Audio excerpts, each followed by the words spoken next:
questions, please put them in the chat. Please feel free to use the chat throughout. We might have some time at the end to add a few, have people put their mic on and stuff if they want to ask a question that way.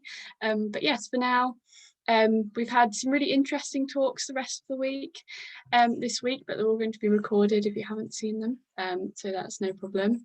We'll be putting them on YouTube, I think, and we're also going to make a little newsletter to send out, because we've had some really interesting links being put out, volunteering opportunities, all that stuff, so that's great as well.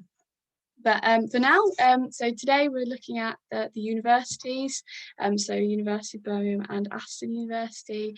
We've got representatives here from both staff and students, part of the student union, so we'll hear from them. I'll just get straight into it. If you guys want to introduce yourself, what your role is within the uni, why you're involved in sustainability, and maybe a bit about how you've got to that point as well. Rachel, if we could start with you. That'd be great. Yeah, sure. Hi, I'm Rachel Morris. I'm Sustainability Manager at the University of Birmingham. So how I got into sustainability, it's a bit convoluted really. My degree is in chemistry, and then once I did a placement year at in some labs at an aluminium manufacturing company. And then once I graduated, I went into the analytical team for British Gypsum, which is a construction material manufacturer. And I worked my way up within the analytical team, and came to a point once I was at a senior scientist level, where I thought I don't actually want to be in the labs anymore. I'd enjoyed doing some external work and working with other members of the company outside of the technical team. So I was then looking for roles outside of that, because really my only development path within the technical team was to be a principal scientist, I think it was, within the technical side, which I didn't really want, and I didn't want to be sitting in front of machines testing things all the time. So just as I was beginning to think about my options, a role came up for a life cycle assessment analyst within the business, which was entirely new to the business. It was something that was in our roadmap for that year. So everybody within the business is well aware of it, and that we should have some life cycle assessments by the end of the year. But come August of that year, there still wasn't a role in place. So I applied for that and was successful. So I then moved into the environmental team, which for me was a perfect role, because I've got the technical knowledge around how the processes worked, what the constituents of our materials were, how robust our raw materials should be in making those products. So I had that kind of a background, but equally I then learned an awful lot more about the business, because I was working with interdisciplinary teams across the board to create these life cycle assessments, which was all around how we deliver products, how we actually use them on manufacturing sites, where our customers are based. So really it was a real across the board project. And then within that role, I then progressed through that department and finished as sustainability leader there. So having input within our wider multinational organisation, which was Saint-Gobain, and going to lobbying government to improve construction standards, and also working particularly in the last couple of years around the social side of sustainability, and making sure that we were talking about it as a business and being visible in our local communities and supporting them. So sorry, that's probably a bit longer than I was meant to talk, but I'll finish there. No, that's great. Sorry, didn't realise I was muted. Yeah, no, that's great. Thank you, Rachel. And so let's go to Andrew now. So Andrew's kind of similar role at Aston University to Rachel. Hello, everyone. So I'm Andrew Bryers. I'm the Sustainability Manager at Aston University. So I started off, so I did, after doing a degree, there was a new MSc in managing the environment at the university I went to. So I decided to do that because I didn't know what I really wanted to do. And it was just an interesting topic. And from there, I did a bit of volunteer work at a city council to get some work experience, and then eventually got a job at the University of Nottingham as their assistant energy and sustainability manager. So I was there for about 3.5 years, and that was really really interesting. And that's where I kind of picked up more energy and more kind of raising awareness and working with the students, and really enjoyed the higher education. So moved there was a post at Aston. Initially it was just energy manager, and then after 5 years, when a colleague left, they said, do you want to take on the lead of all the sustainability aspects? So I took that on, and really to kind of gone circular in what I was trained to do initially. So really it's about integrating sustainability into the organization, not just operationally. So I support other departments such as procurement and catering and HR, but also kind of the carbon targets and the operational side, and making sure our estates and our construction projects meet certain requirements. So that's what kind of my background, and I've been here for about just over 10 years. And actually I am actually leaving Aston in September. I'm working to move to the private sector as head of corporate social responsibility for that organization. So I will be moving on, and I'm not sure what Aston's going to do, because there's a lot of stuff that I'm literally dropping off and walking away from at this time, which I can go in more detail later. Yes, no, that will be very interesting to quiz you on. And Aaron seems to have something to say about that too, which is great. Aaron, why don't you introduce yourself? Sure. My name's Aaron Ranji. My pronouns are he, him. I am the Sustainability Officer for Aston SU.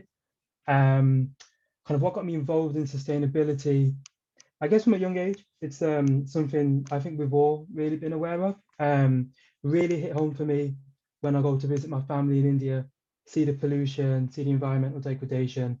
From that's what really kind of like kicked me into gear when I was younger, thinking, okay, this is an issue. And ever since then, I've kind of been mainly more of a campaigner and activist kind of on environmental issues. In particular, like environmental justice and climate justice. The work I do now is mainly through the Students' Union, who, to be honest, are great and really keen to do things on issues of sustainability at Aston.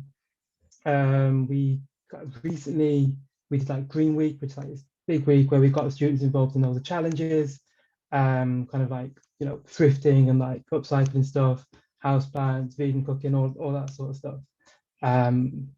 That's it. I'll save the rest for later. I'll save all the goals for later on, but that's what I do so far. Thanks. What are you still studying at the university, or are you one of the? I finished a few weeks ago. I'm kind of not really sustainability officer anymore. It's like my last day technically, but it's got over bang. Well, congratulations. And Matthew. Thanks. Yeah, hello. I'm Matt. Pronouns he, him. I'm the Ethical Environmental Officer at the Guild of Students at the University of Birmingham. I've always kind of been passionate about the environment and sustainability. I think because both my parents are kind of involved in that sector, it's kind of always just been something that's been quite prevalent in my life. But to be honest, the first few years of university, I didn't really engage with it much, just kind of living life at that point. And then last year in February, I decided to run for this position. And I also started doing a master's in environmental politics as well. So this year's really been a great focus on sustainability and climate justice and things like that.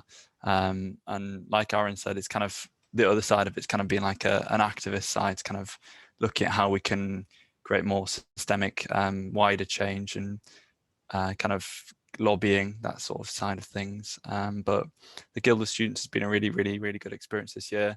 I obviously worked with Rachel a lot on things at the university on kind of a wider scale, but also on smaller projects at the Guild. So yeah, it's all been really good. And kind of in my capacity, I've had some amazing opportunities to kind of discuss certain things and lead on certain things. So it's been really cool. And yeah, I'll hopefully be able to cover some of them as we go forward.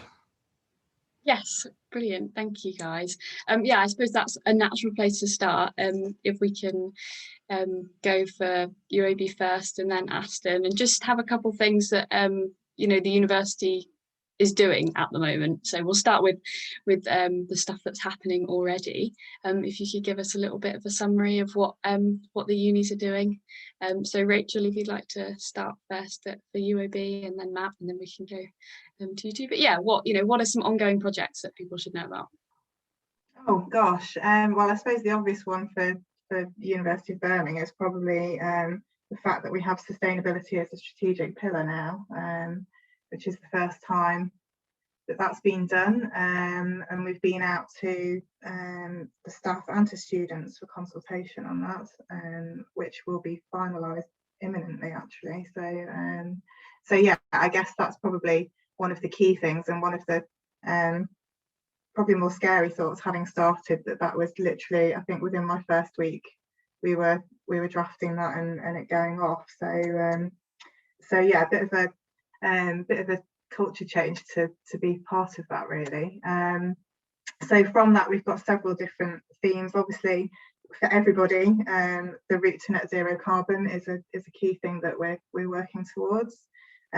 We have a governance structure already in place at the university as well. So we have Professor Laura Green, who sits on the university exec board, who represents sustainability, and then she also chairs the steering group that we have, and then we have a task group which feeds into that, and we have working groups that sit across professional services and each of the colleges. So yeah, we're trying to encapsulate everybody's viewpoints and opinions, and Matt also sits on both the steering group and the task group. So we really get a real student voice coming through from him, which has been really, really great to see over the last few months. Gosh, what else are we working on? So as well as that, we have sustainability ambassadors, which are students and staff at the university who we ask to be carrying out sustainability actions. I must admit, I've not done a lot of work towards that since I started, purely because of how much other stuff there is to do. But equally, without that, you know, Morgan, you've helped to create a group like this. So clearly, you don't need an awful lot of help from me in doing this. So it's great to see that we have enthusiastic students in particular who are willing to go out and do what they feel is right. So yeah, gosh, what else have we got? We've got Green Impact as well at the university, which this is the first year that we've extended it across the university. Previously, we've had it just in labs, probably started about 5 or 6 years ago, I believe. But this year's the first year we've opened it up to everyone on campus. So, and we've also got Dubai taking part in that as well. So Rachel, could you just let us know what Green Impact is for those? Oh, sorry, yeah, Green Impact is a programme about behaviour change, so encouraging people to make more sustainable choices whilst they're carrying out activities. So it's something that's come through SOS UK, which is an offshoot of the NUS group. So initially it was based around universities, but now they've opened it up to businesses as well. So there's quite a few case studies on their website as to how businesses have also used it. But like I say, this is our first year, so we're not expecting perfection from people, but actually I've been really encouraged to see a real uptake of people having interest in this, and the fact that we've also adapted some of those behaviours that you can also be doing from home, as we realise that people aren't on campus to necessarily be turning equipment off, etc. So yeah, there's real opportunity for us to be using that as a tool to encourage that change in behaviour. And I'm sure Matt will fill in on several other things that I've forgotten. So. Yeah, happy to. I mean, that was a very comprehensive spread. I suppose on the kind of smaller scale, there's the new bike hire scheme, which is obviously not just applicable to the University of Birmingham, but also Aston across the city. So I've been really pleased to work on that coming together. And we have 8 docs on campus at Birmingham, which is really nice. And then obviously from a guild perspective, we have lots of ongoing projects, including continuing to lobby the actual university to declare a climate emergency and to commit to divest from fossil fuels. So obviously that's an ongoing kind of lobbying process to encourage the university to take stronger action and support Rachel and what she does. And then we've also got some kind of smaller scale projects at the Guild as well, which are kind of working on at the moment. We've got Green Impact itself, which we are being audited for on Tuesday, which is very exciting. So as a student union, we have to provide evidence to show that we've done certain things to make sure that we are making progress, or we're kind of acting as a sustainable body. So that's coming up soon. But just to kind of give an overview, we've got a community compost scheme that we put in place on campus, which obviously the university supported with as well. That was really exciting. We're working on a reusable cup trial. So kind of going beyond the current coffee cup system we have, which is kind of you just buy your own and then bring it whenever you want. We're hoping to implement a bigger scheme based off the Warwick Cup, which is one of our students is working on, so I'm kind of trying to support on that. Also trying to introduce reusable cups at the nightclub at the Guild as well. Obviously we've had a whole year of no nightclubs, and longer term we'd like to be able to reduce the amount of single-use plastic that we use on the night out, so that would be great. We've got trying to increase the vegan and vegetarian options at the restaurant at the Guild as well. We've tried to incorporate sustainability as part of the training at the Guilds for societies.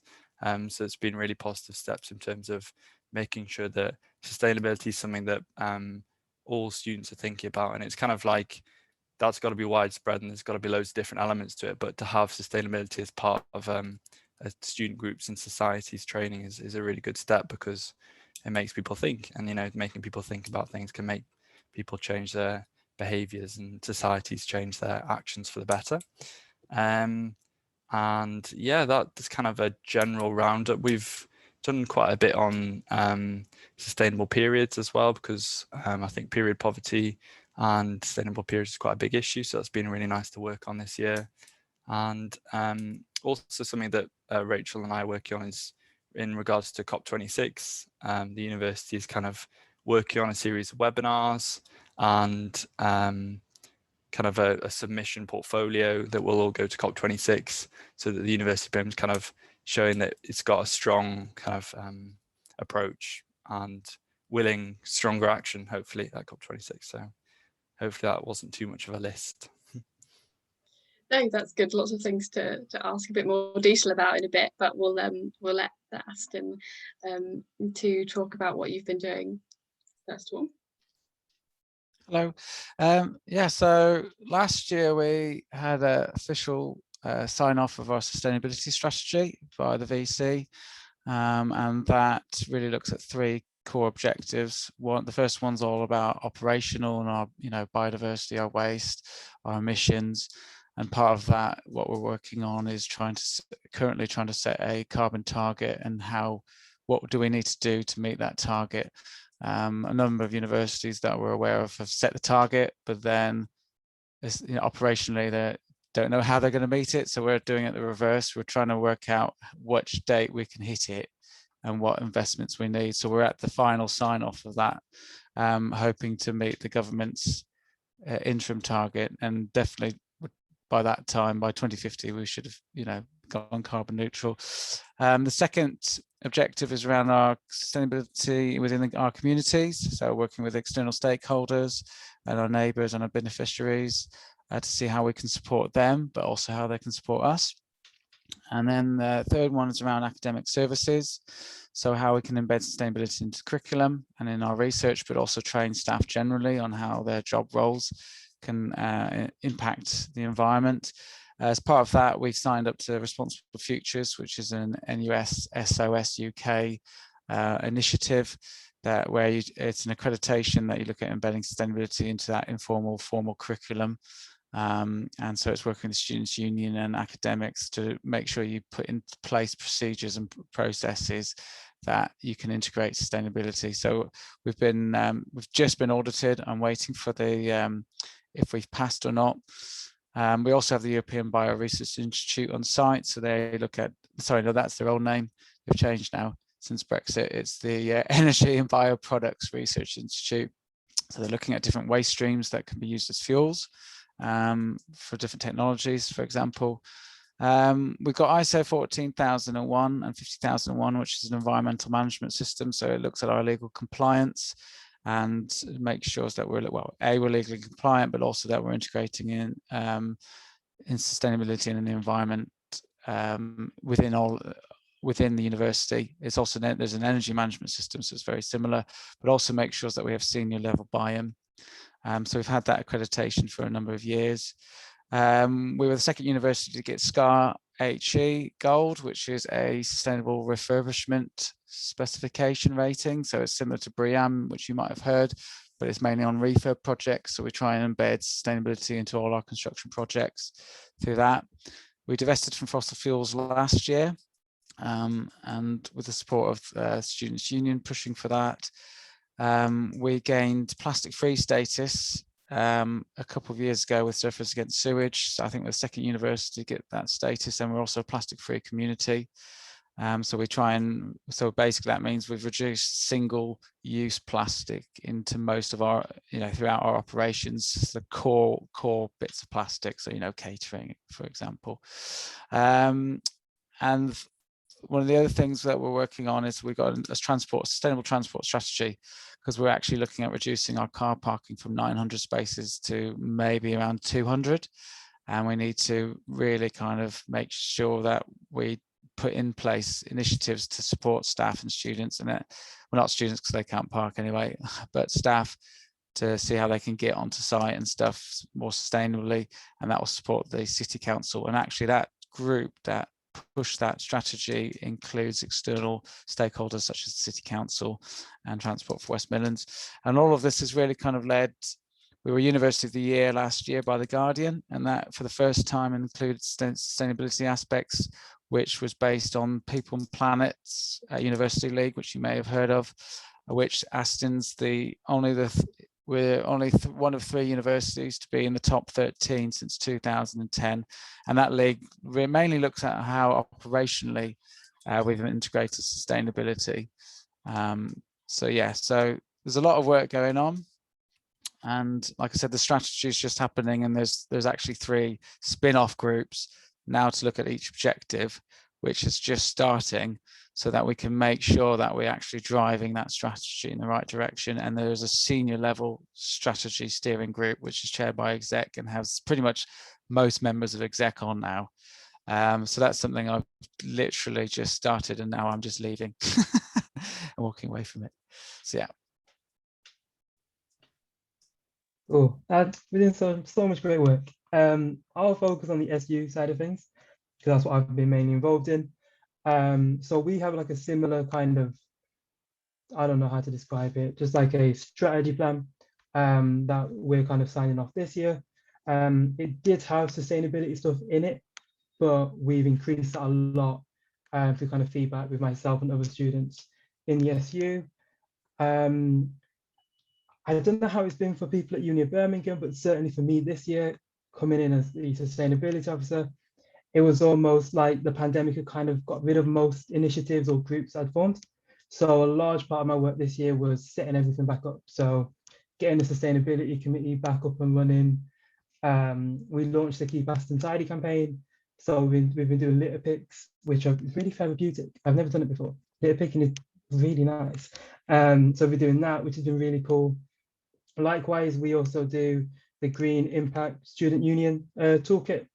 And we've been audited. We've done very well. We can't officially say yet, but we've done well, which is always nice to do. But we've only been able to do well because our student union and people like Andrew within the university have been so willing to contribute to it and willing to help us out on matters of sustainability.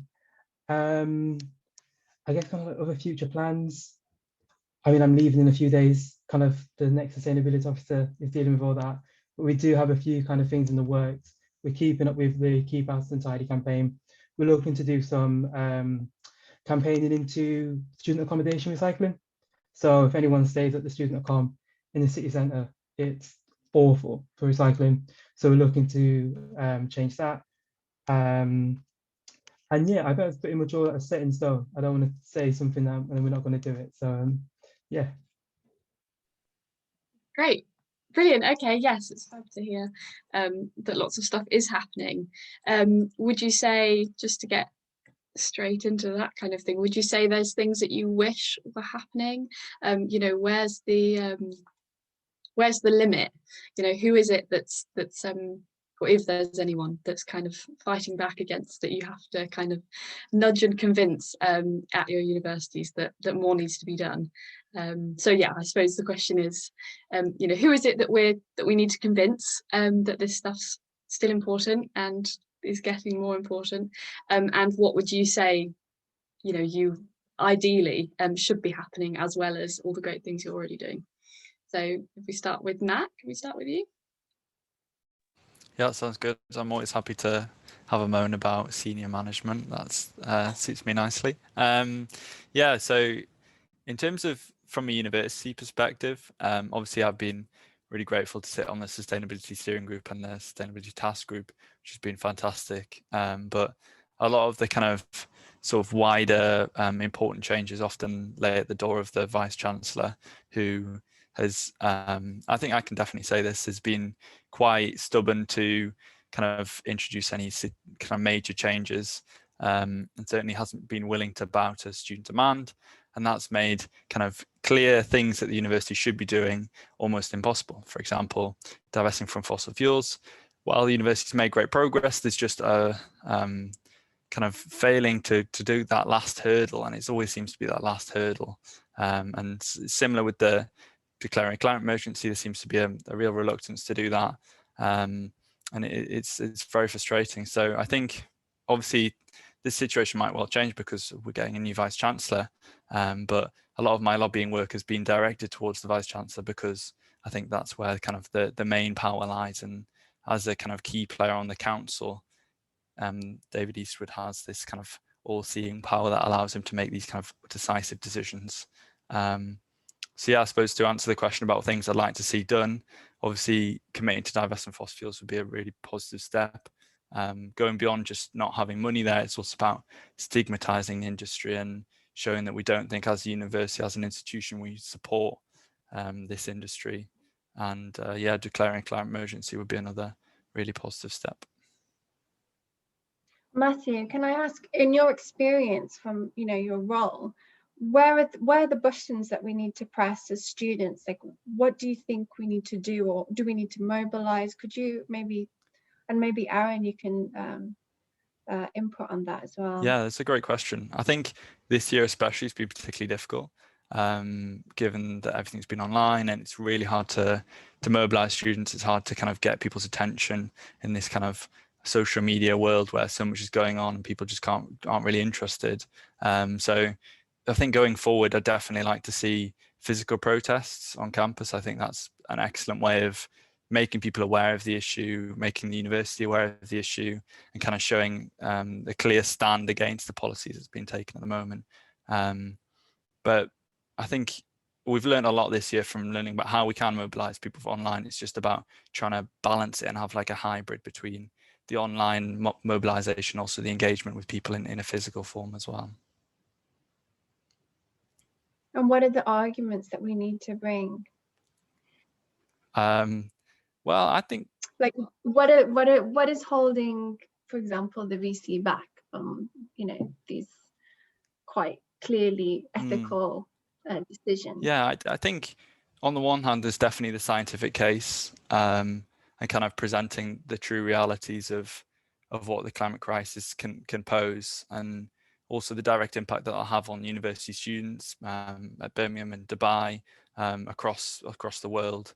Kind of presenting that case is really important, but I think it's also about convincing them that the financial investment now is worth it in the long run, because money talks, unfortunately, and that's kind of a large limitation from what I understand. So trying to get the argument across that the more we invest now, the more we'll save in the long run, because sustainability is about kind of having a sort of an approach that allows you to prosper in the future. And I think kind of convincing them that we need to invest now just to make savings later is just going to get more and more expensive. The bill is just going to get longer and longer. So yeah.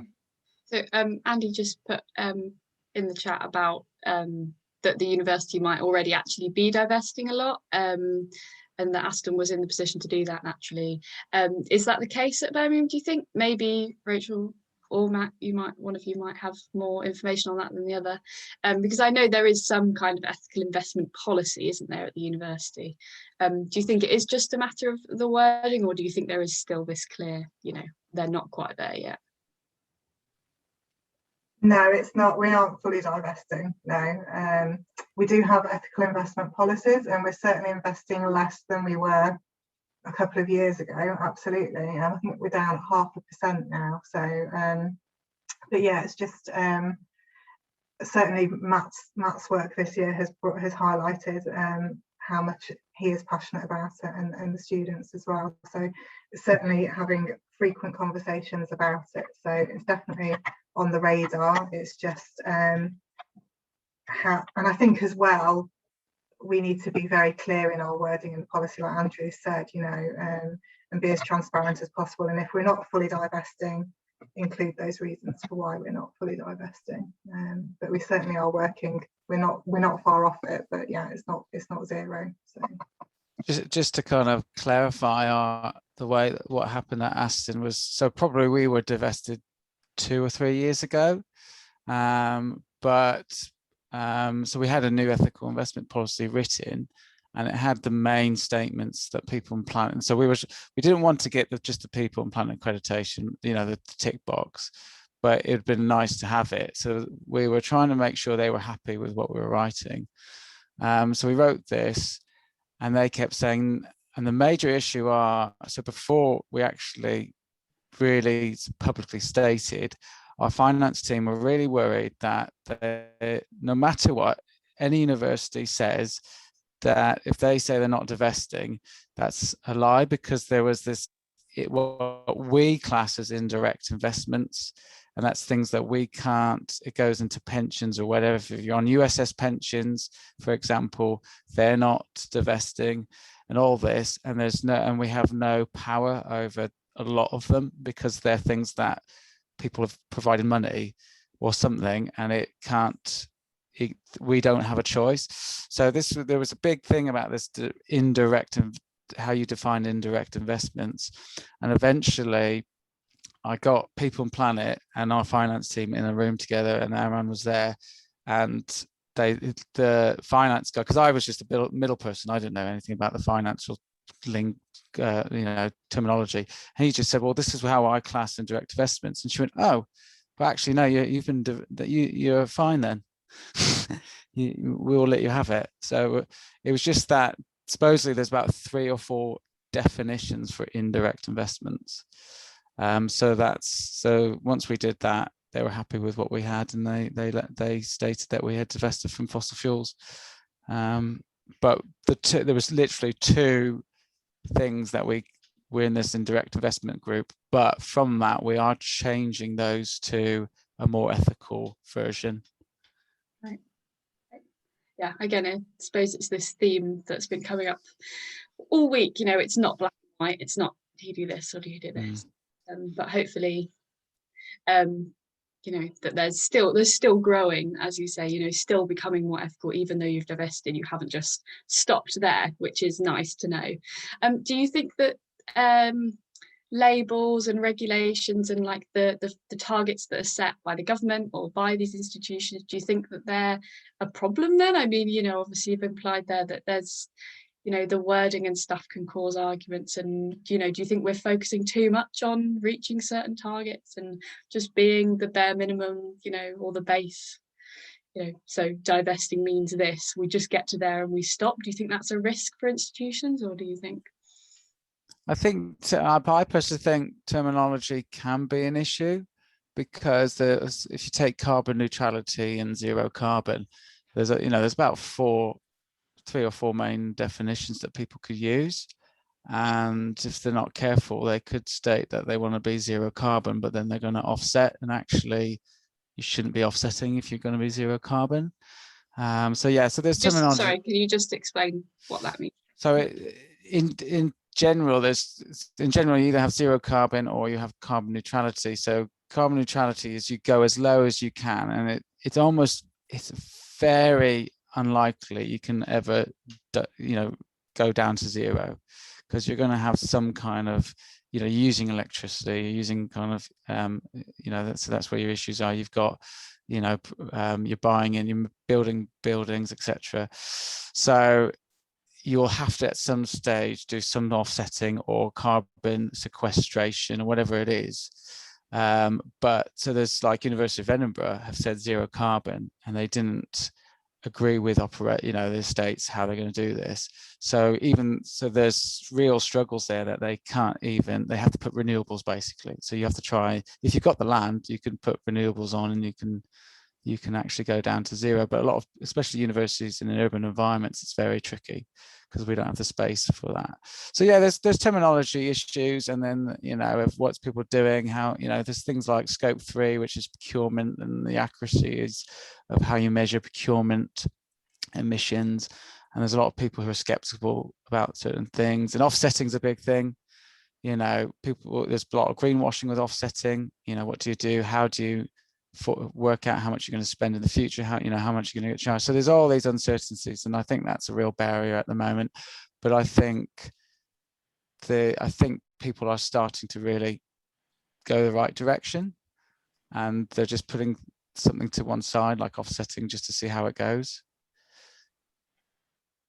Andrew, can I just catch on a vision that you just said there about renewables on university land, so that the idea would be then that academic institutions are actually generating their own electricity? Is that what you alluded to? So what I meant is, so say you got to the point where you couldn't get down to zero, you got, I don't know, 1,000 tons of CO2 a year from your emissions, that you're still, even though you've reduced and become really efficient, and then to that extent, if there's anything left over, what you could do is either you invest in renewables on your site, and that's where people can get to zero.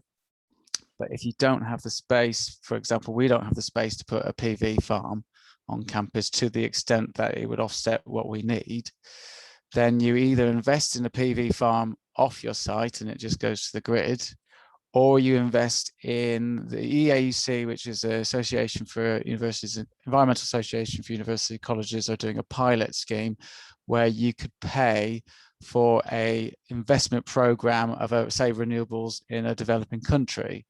So that is kind of an offsetting scheme as such, and you just pay carbon credits.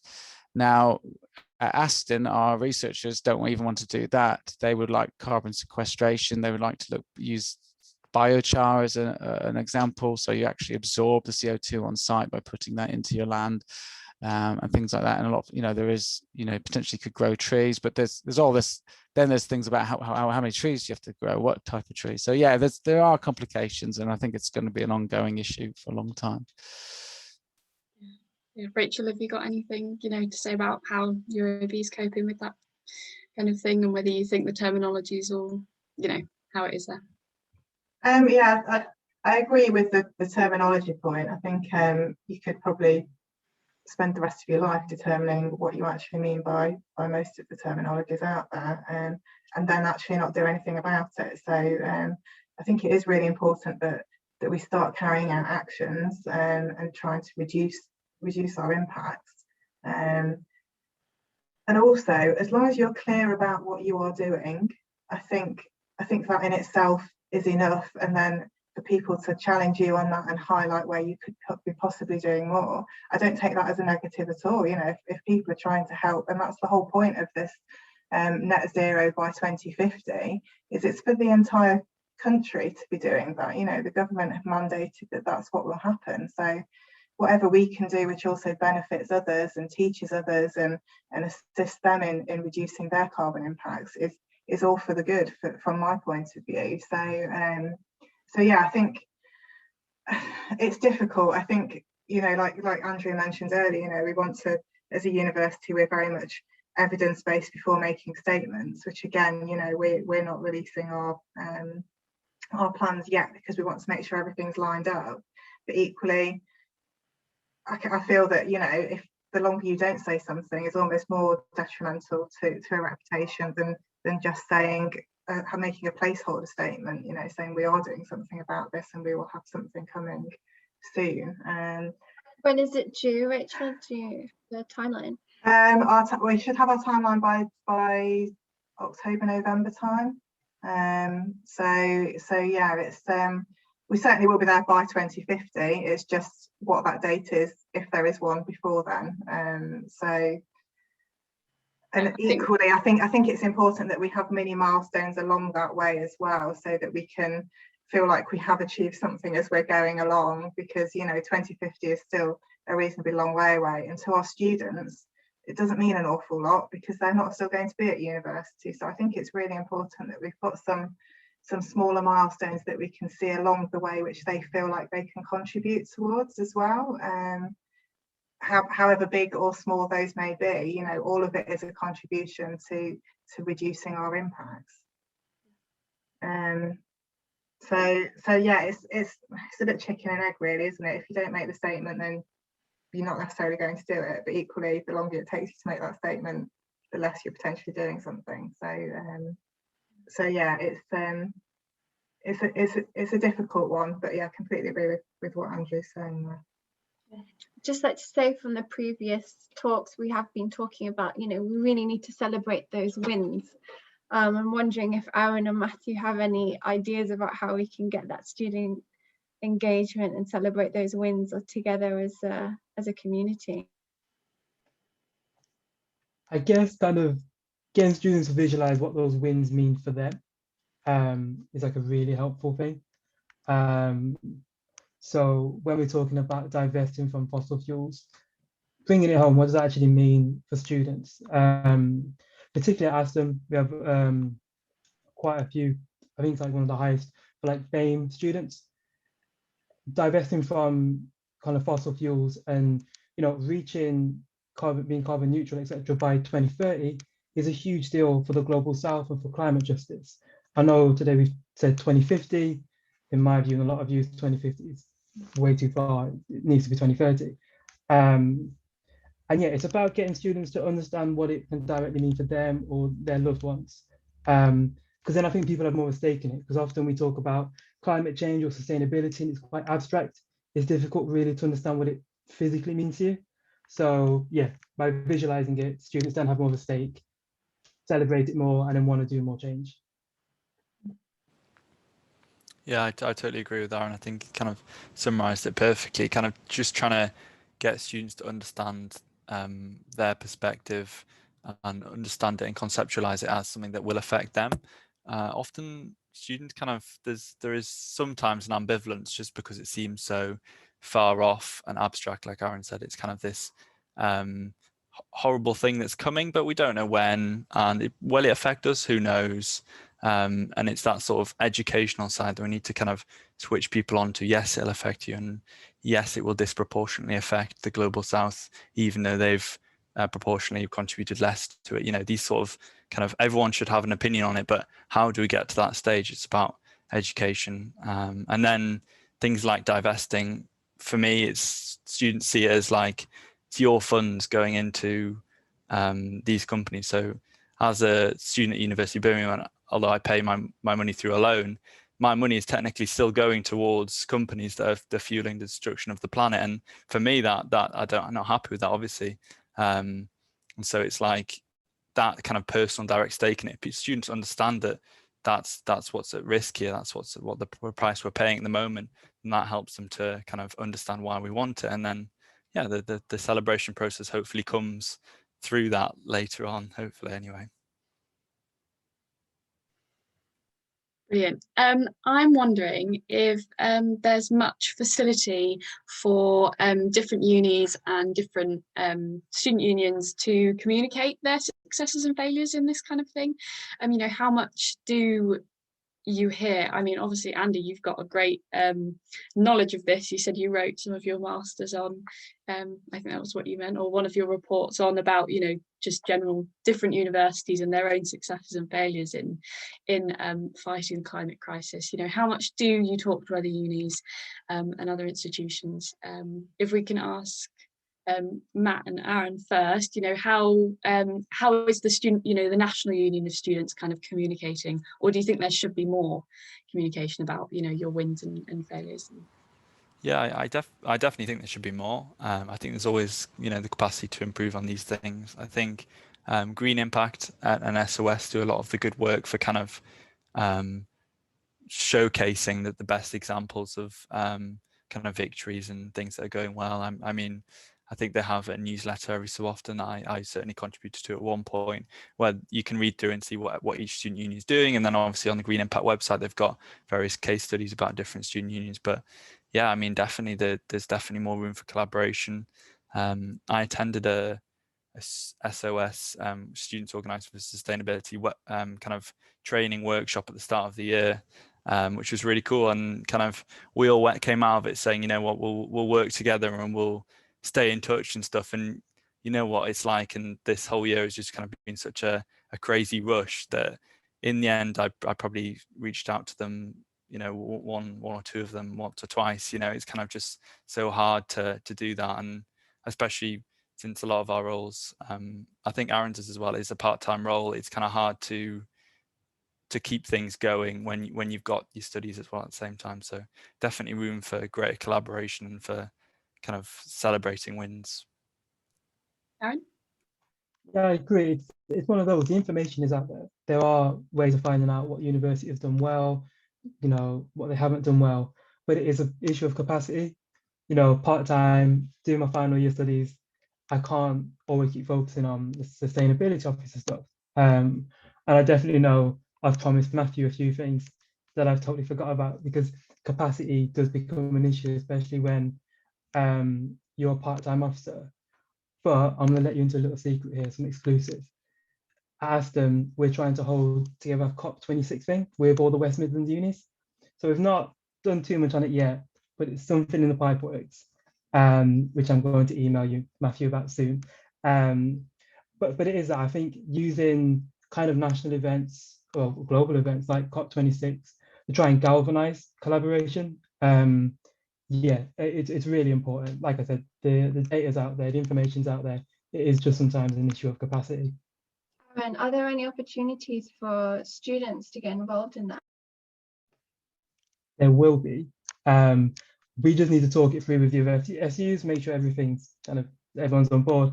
But yeah, we're looking to kind of get, this is like the big thing for us, to get student engagement, because I think most students do care about this, but there's not always a clear path to getting involved in this stuff at uni.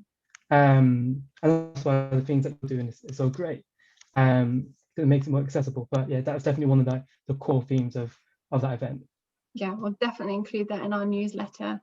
COP26. Well, if you're, yeah, you let us know, Aaron. I don't want to, I don't want to jump the gun on you, but that sounds really, really exciting. Right, Andy and Rachel, you know, what do you think about, you know, how much do you communicate with other unis and how much should you be communicating with other unis? Rachel, if you want to go first. Yeah, good question. I'm sure Andy will agree with me that being the only person representing sustainability at the university, you're pulled in 101 different directions. So trying to keep up with what everybody else is doing is another battle, really. But equally really helpful when there's an area that you're unsure on, or you know that someone else has done an awful lot of work in that aspect, and you can get some information from them about better ways of going about it, perhaps. So yeah, again, it's another one of swings and roundabouts, isn't it? If you focus too much on what everyone else is doing, you're not going to do anything yourself. So yeah, I think in moderation. So yeah, EAUC, like Andy's already mentioned, has been a real forum of different things, different activities happening at universities, and people sharing, as well as actually probably more frequently people asking questions from things like, gosh, I don't know, how long is your cycle to work scheme open for window where you can get bikes, to what's your strategy for route to net zero carbon. So yeah, it's a real whole host of different conversations that are happening, and then also at the University of Birmingham we sit on the Russell Group meetings as well, so we have reasonably regular meetings within the Russell Group talking about all these very similar issues too, and really highlighting that everyone's going through everything together really, and depending upon the resources that you have at the university and the academics that you have there, you know, what you might be better at than others. So a lot of it as well is also sharing which consultants have particularly helped and being useful in certain aspects of work as well, and looking at how we could perhaps further those areas within our own universities too. Definitely. And Andy? Yeah, it's similar. I mean, as Rachel said, kind of the EAUC, as you mentioned, yeah, there's a regional West Midlands regional group that trying to make, I think it's quarterly, and you basically, you know, say what's going wrong or what's going right. So that's good. And then there's subgroups out of that. So there's so I'm a coordinator of an energy and water subgroup. There's a travel one. There's a Responsible Futures one. So there's quite a lot there. There's also Sustainability West Midlands. So we're we're a kind of member of that. So that is open to public and private sector organizations, and you know, they do conferences and events, and you can kind of raise awareness through that, and that's a really good group. There are other ones more specific. There's an estates directorate, and also engineering for universities. So there's a lot of things out there. So depending on how technical or what what questions you've got, you can ask those different groups. Ideally, you would think the EAUC would do an SU kind of group, but I guess the issue there is it's new people every year, so it's kind of like, you start the group and then it ends. But they do a conference, apart from over COVID, which was all online, which used to have the first day was actually just for students, and then students could go free, I believe, and to the next 3 days. And so it was promoting what students are doing. So there are things out there to get, to go to. And the online one they did this year was free for all students to go to for the whole week and listen to talks. I mean, we do sit on the City Council's Road to Zero task force. So there's a lot of councillors on there, but all the universities sit on that, and it's about how the City Council is going to meet their targets. And also more recently, a lot of the university's vice chancellors throughout the whole UK had a meeting, and the main topic was climate change, and they all wanted the VCs to sign up to meet the interim target of 78% by 2035, but also sign up. The EAUC do this thing called an SDG Accord, and it's basically how your organisation is working on the UN SDGs. And so they're trying to get the VCs to sign up to that. So there's a lot more going on. You did mention earlier, I wanted to quickly comment about what people can do and students can do more maybe to push these things. Students have got a really good big voice, because when I was trying to divest fossil fuels for 10 years, they just said no. And once the student union asked, they did it. So it was kind of like, if you keep going on, you're the customer at the end of the day. And so really they will listen, because they need to change they need to change their strategy. They will listen to you. So that is a kind of a major thing. So if you want something done, just keep pushing it. So I always try to see, if I can't get something done, I try to drop a hint into like Aaron and kind of, why don't you ask? So there are things going on, things that I'm really trying to push, which they've said no to me. The Times Higher Education do an impact league, and it's now the second biggest league that they do, and it's on how universities internationally have embedded the UN's SDGs. So that's something that could be pushed for. And there's a lot more for People and Planet that they do different campaigns like Electronics Watch and other things about, and social value is a big thing as well. Just before we run out, I have some questions specific to Aston University. One about the building. It's all single glazed, is that right? And is there any plans to sort of insulate the building better? Secondly, in the canteen, we're still using polystyrene for takeaway.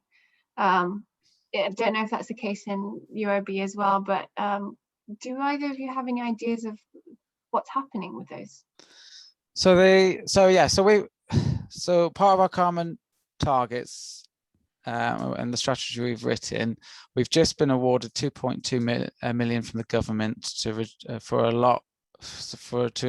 for technologies that will help reduce our emissions. A lot of that is putting more LED lighting in areas, more PV solar panels.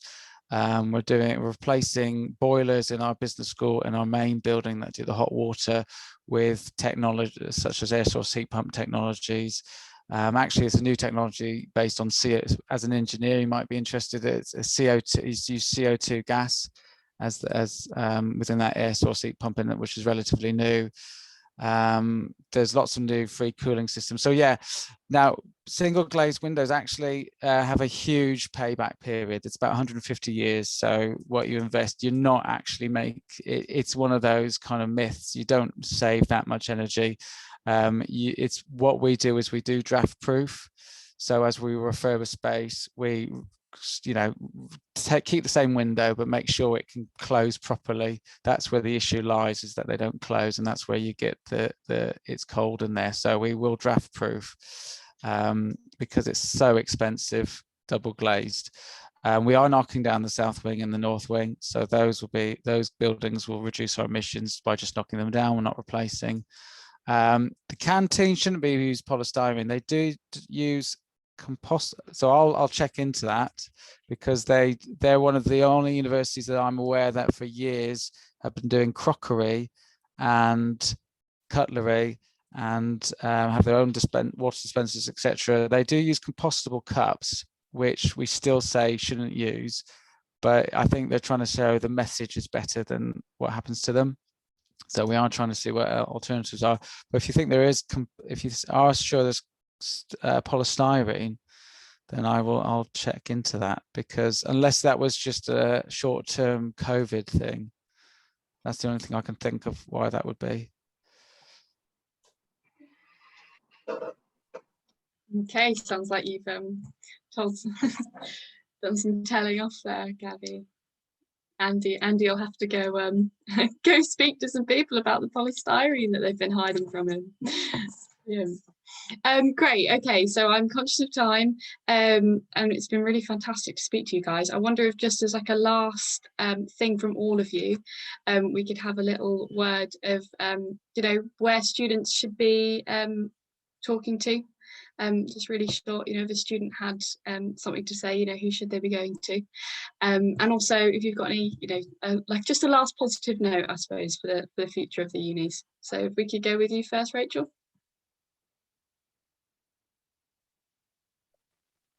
Sorry, I couldn't unmute myself then. Yeah, so gosh, right, okay. Blimey. Remind me of what you've just asked. You wanted a finish on, and yeah, nice thing to finish on, and also where a student should be going. Where students should go. So we're currently rewriting our about us pages on the website. So there will be some frequently asked questions on there, which is, how can I have an impact whilst I'm a student, which should direct you to the sustainability@contacts.beham.ac.uk, isn't it? Email address. Otherwise, please get in touch with me and Matt for the short term, I suppose, although soon to be replaced by Rachel. So but yeah, equally, if you know of any sustainability ambassadors or of any green impact groups within your colleges and schools, then please reach out to them and get your message out. But I think as well is, every action and every activity that we do has an impact upon sustainability. So it's just you having that brief moment's thought before you carry that activity out as to what you want your impact to be and how you can affect that in a better way, perhaps. And yeah, in terms of the University of Birmingham's work towards sustainability, you know, like I say, we've got this strategic pillar coming, and we're hoping that we get some real, but it certainly feels like there's real energy behind it from the sessions that we've held in reviewing those frameworks. So yeah, please shout up if you feel you can have an impact upon the objectives that sit within that. Great, thank you. And Matt, we go with you then. Yeah, sure. So actually, one of the things that we were thinking about potentially introducing for next year, I don't know if Rachel's decided this is not a good idea anymore, but perhaps even a termly drop-in session with the sustainability manager run by the Guild, which would be, I think, a really cool opportunity for students to quite regularly engage. Because obviously I'm lucky enough to get to meet Rachel every month, but you know, it could be a really insightful session for people. But definitely check out the Sustainability Ambassador Network as well, because there is still stuff being put on the page about volunteering opportunities. Yeah, obviously I'm happy to people to email me. I occasionally get emails from students. It's always interesting and exciting to hear about people's projects. And obviously my successor, Rachel, I'm sure she'll be equally enthusiastic. And then a sort of a positive is just, I suppose, I always find great comfort in the fact that there's so many people who are passionate about it, who are working towards the same goal. You know, it's not like you're never in it alone, and everyone's kind of working together. And you know, together we can definitely make a really big difference. I think even just this year we've made some real progress, and the year before as well. So it's all about working in the right direction and keeping going one foot in front of the other, even if it's slow at times. You'll get there. Yes, thanks so much. And Andy. For students to go, yeah, I mean, I know the student graduate team are trying to, there's a big project on making sustainability a graduate attribute. I know schools are really trying to push now going forward at living labs for final year projects, especially if you do a postgrad. So basically using actual examples, and maybe the university test bed. There is a new engineer that I don't know if this might be of interest, but there's a new sustainability engineering master's course that started this year. Oh no, sorry, it will start next year at Aston University, and they're really on getting, you know, using actual examples and showing students these examples around the city and the area. We do have a wildlife group, so they're going to do a hedgehog. They've started the hedgehog campus campaign with the hedgehog preservation charity, so that's something you can get involved with, and I know the SU are supporting that, and there's lots of the SU do that you can get involved with. But on a positive note, from what there's a lot of departments really are now starting to really sustainability seems integrated, so they're already doing it before I go and ask them, can you do it? So they're already raising issues, they're already promoting certain things without asking. So it's really started to become kind of normal, and the exec are really starting to push it. So the VC, for the first time in the last few weeks, has actually started asking, what should we set a target of? So it's on his radar, and once it's on his radar, he'll just keep going. So the messages are being heard. So it's just, so that's the positive really, is that it's hope that it's in the right direction. Good to hear. And Aaron? Yeah, I guess if you're an Aston student, come next year, definitely get involved in the Aston Sustainability Committee, get involved in Keep Aston Tidy campaign, email Cal, who's the next sustainability officer, if you're interested in doing anything, because there's definitely appetite from the SU to help students do anything relating to sustainability. You know, if you don't ask, you don't get. So any Aston student, yeah, definitely get involved in that. On a positive note, just think back to how we were 5 years ago to now. We've made, you know, amazing strides, and then think about what we're going to do in 5 years' time. If we keep going the way we're going, we're going to do amazing things, and hopefully that's the motivation you need to keep on doing these type of things. But yeah, really enjoyed today. Been a great panel, and thank you guys for setting it up. Great, thank you. Yes, thank you so much all for coming. It's been really interesting. And there's a couple of things that have come up that if people haven't seen, you know, our previous ones. So you talked a little bit about the EBRI at Aston. We had a speaker from there yesterday. We had someone from Sustainability West Midlands who talked a bit, you talked a bit about today and stuff. So definitely have a look at the previous days as well. Because, you know, the same themes have been coming up and stuff, which has been great. But yes, it's been fantastic to hear from you guys. And it's nice to know, you know, the faces that are pushing back at the university and fighting for these things. Thank you for all your hard work, everyone. It's really refreshing to hear. Yeah, for sure. Yeah, so we'll save the chat, we'll send this out, and we'll definitely be in touch, and hopefully we can get you guys to be in touch with each other a little bit more too, which would be fab. Okay. Thank you. Thanks. Everyone. Thanks, everyone. Thank you. Bye. Bye. Yeah.